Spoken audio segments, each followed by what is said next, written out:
WCCSradio.com, part of the Trib Live High School Sports Network. It's the voice of Indiana County, WCCS, AM 1160, 101.1 FM. I forgot to mention, Dr. Dan Clark was on Facebook Live with us. You can watch that video now. He was in our last half hour. Let's join Facebook Live once more and talk to Lisa Spencer, who wants to say hi to her mom, who's always watching. Good morning, Mom. She's over there. Hey, Mom. There you go. Okay.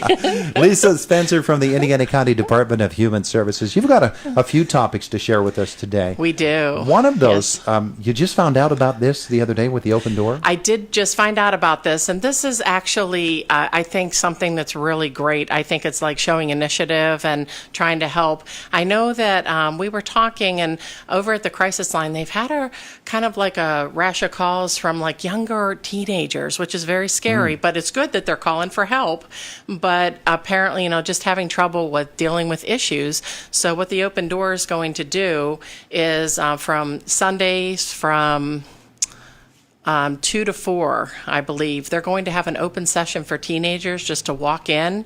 They're going to have staff there just for teenagers, just to talk about anything, bullying, depression, suicidal ideation, anything that's on their mind, that they need to be able to deal with and to learn some coping skills or just to have someone to talk to. So I had just found out about this, and I actually wish I would have brought they were giving out posters yesterday. Wish I would have brought one over here for you, but I'll remember that the next time I come. But I think what a great idea. Yeah, it's a great idea, and I'm happy to publicize it. And, anything that we can do to help.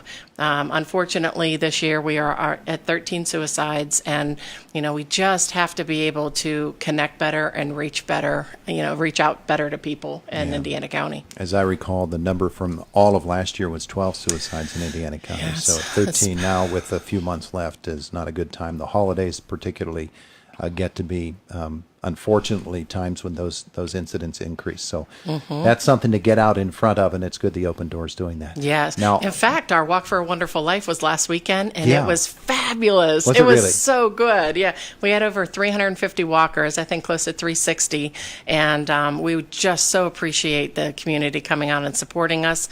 We were able to raise over $11,000, so between donations and walkers, which is fantastic because it helps pay our coordinator to keep us all sane, and it also pays. So all the training that we give to the community is always free. Yeah. So we can give out all that training, and it's really an important mission.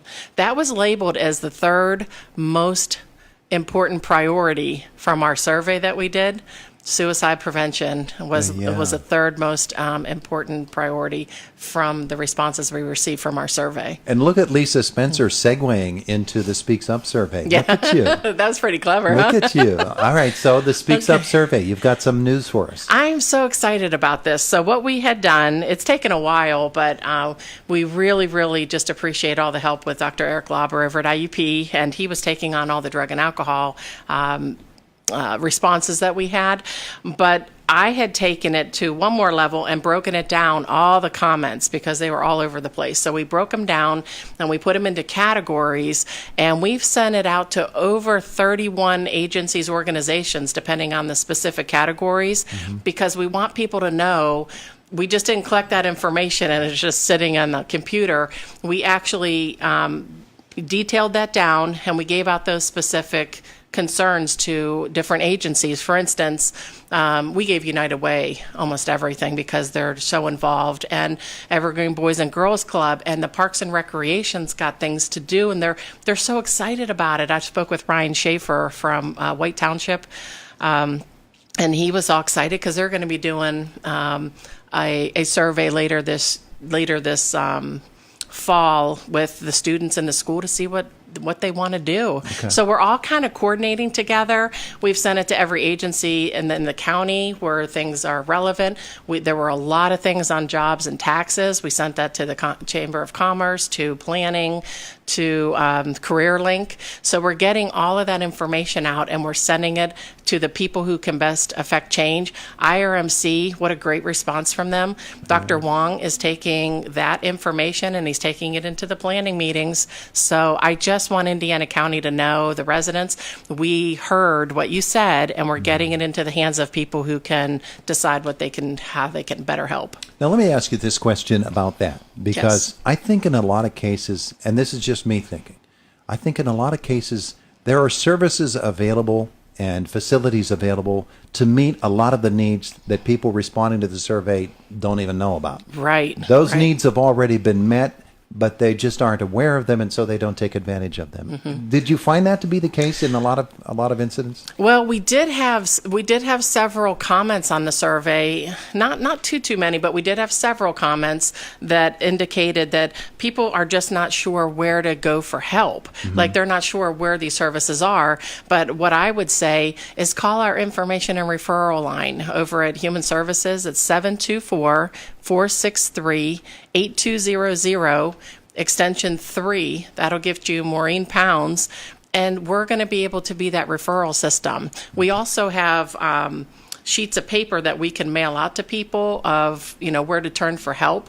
We also have our website. If you go to just type in Human Services, Indiana County, PA, that's how I get to it, and it'll pop it up, and we have a whole directory on there. You Google your own website? Oh my gosh, it's Beautiful. so great, because it's quick, and then it has that A to Z directory for all the agencies, and you're right there. It's at your fingertips anymore. But we're happy to help, because how else can you get that information out? Because there's, we have things we can send out to the community, and but we're still missing some people not being able to access or know where to access. So, if in doubt, call the Department of Human Services, and we will try.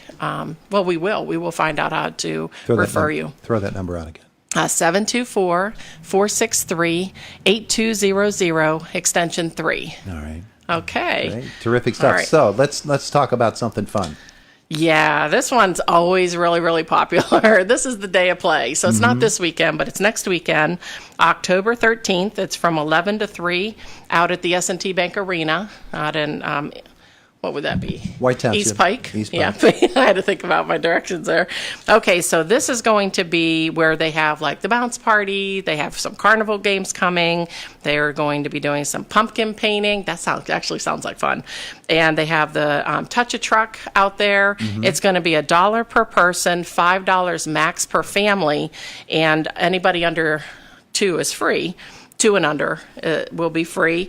And so this is always a really popular event, and I think hopefully the weather will cooperate. It's been so beautiful lately, so it's because the Touch-A-Truck's outside and different things. But that's just another thing that we're trying to do for the community, try to keep things low cost and free.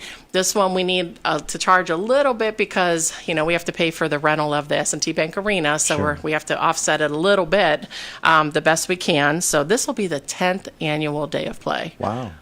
That's amazing. Yeah. Of course, that's Kathy Abby Baker. You betcha it is. Under the Children's Advisory Commission, She works which so is the hard. sponsor of Day of Play. Yeah. So it's great. What age range is targeted for Day of Play? Well, there's some bounce houses, so I would say, probably, 3 and 4-year-olds probably like that too, or 5-year-olds. But I would say once you get up to 7 or 8 or 9, I think maybe that's kind of maxing it out a little bit. The baseball team from IUP is always willing to help, and we love their help. And they do the Velcro wall. I think I told you that before. So they kind of Velcro kids. I think that used to be on Saturday Night Live or something. Do you remember that? That's where it started. They would throw it up there.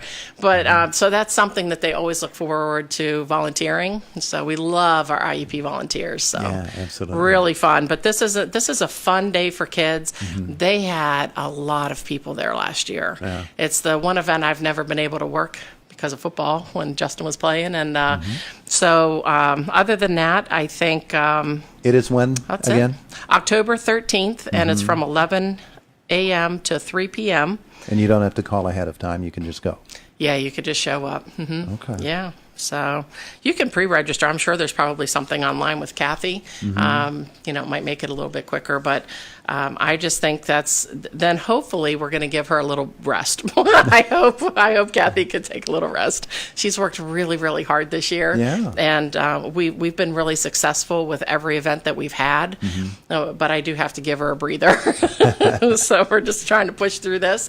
And so that's why I was willing to take on the survey part so we could get it out to everybody. So Well, the Indiana County Speaks Up survey, I don't think people really, well, they probably do appreciate, but that was a tremendous undertaking. And it happens how often? every 5 years. Every 5 years. Once every 5 years. But what I'm hoping is that the more information we send out to the agencies, organizations, community members, of course, the commissioners have all of the responses. The more information we can put back into the agencies that can affect change, then maybe we'll increase the number of people who respond.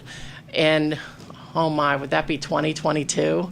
That's almost scary to say, but in 2022 when we do the next one. So maybe that'll increase the, people who may take the extra time and respond because it does mean something. And sometimes it's really important to show that need so that when you're writing grants and different things, you can pull that in there and say, this is what was identified as a need to help with grant writing. Yeah, it'll be interesting to find out, too. Urban will be up and operating then. Our economic climate, we hope, will be much improved by then. Yes. What are those needs going to be by then? Lisa Spencer, thank you. Thank you so much. It's great. Always great to be here with you, Todd. It is the voice of Indiana County, WCCS, AM 1160, 101.1 FM.